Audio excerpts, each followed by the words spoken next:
Jeffrey Paradise from the group Poolside is our guest today. Thank you so much for being here in the studio. Now, since 2010, you've been releasing groovy, pop-tinged, optimistic tracks, most recently on your 2017 album, Heat. Now, you described your music as daytime disco. What does that mean?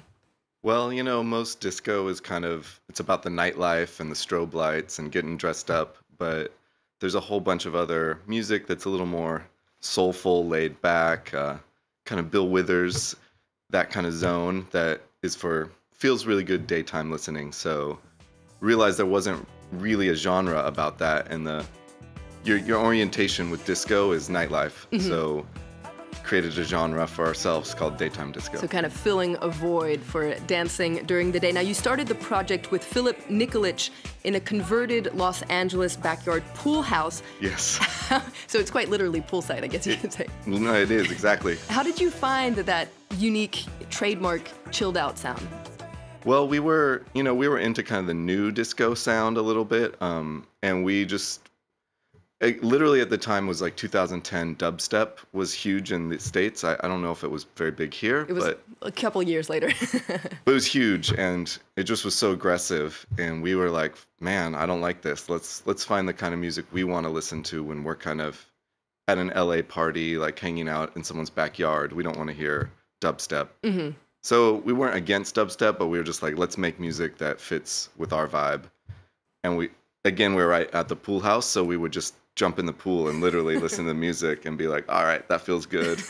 It's a good way to test your sound. Now, we're actually going to listen to one of your most recent tracks. It's called Everything Goes. Take a listen.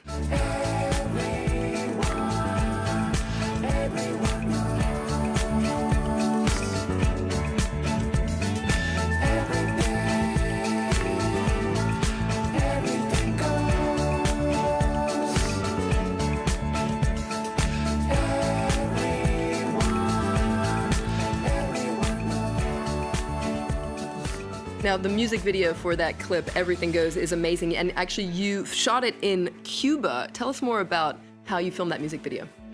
Well, me and Greg and Brent, who shot the video, they're the video directors. We always wanted to go to Cuba. We realized we may never. So we were just like, let's shoot a music video there. And then the song Everything Goes is kind of about change and sort of, rebirth in a lot of ways, and Cuba's undergoing a lot of change right now. So we thought it was like a perfect compliment. So yeah, we just kind of booked a trip there, and we connected with a lot of cool people there. Some of our friends connected us with other drummers and musicians. And we literally shot like 18 hours a day for 4 days, and just really, through our friends, got deep into like the real Cuba. Like, it wasn't tourist areas. So we went to Santeria. We did all sorts of very real Cuban things, and the video, I'm really proud of it. You managed to capture all that on the video. Now, what's interesting is in the description of the video, you say that as immigration continues to be a divisive conversation in the U.S., it's essential to understand that humans, our commonalities exceed our differences. How much does the current political situation in the U.S. influence your songwriting? I mean, I think it influences it just because we're all stuck in it, and it's pretty challenging and saddening. And so really just creating a little bit of levity, at least creating a levity away from that, where you can kind of let go of all of those issues and kind of enjoy music, is something that's like very close to my heart, and why I like performing and DJing.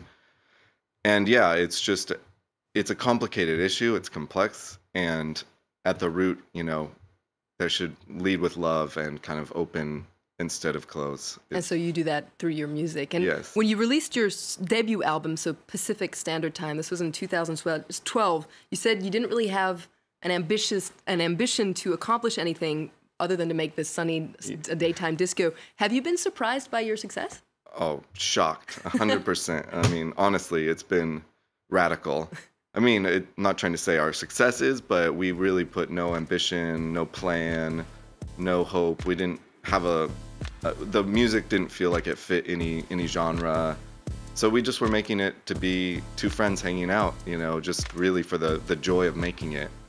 Which I think in the end, that's kind of why people resonates with people, because there isn't a real like oh, hopefully an A&R will get a hold of this. Like, we just literally were like two guys in a garage making music. So. And that authenticity comes through in your songs. And on your sophomore album, so this is Heat from 2017, it's a little bit different. It features a bit more up-tempo, I should say, uptown dance songs, more guitars. It's a little bit more fleshed out in terms of arrangements.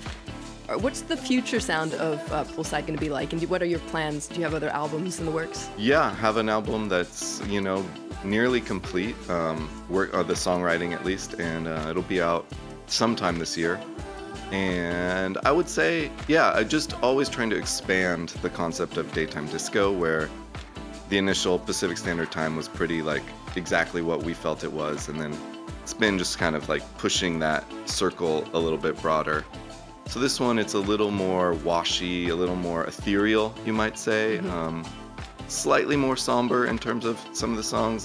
It's still uplifting, but we've been pretty cheery. Yeah.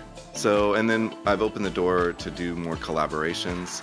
So there's actually a collaboration with Todd Edwards I'm working on, and this singer Panama from Australia, and a few other new collaborations. So it's it's still developing. You're still finding the sunny but also a little bit more somber daytime disco vibe. Exactly. It's still kind of good, groovy, chill music, but opening to different avenues.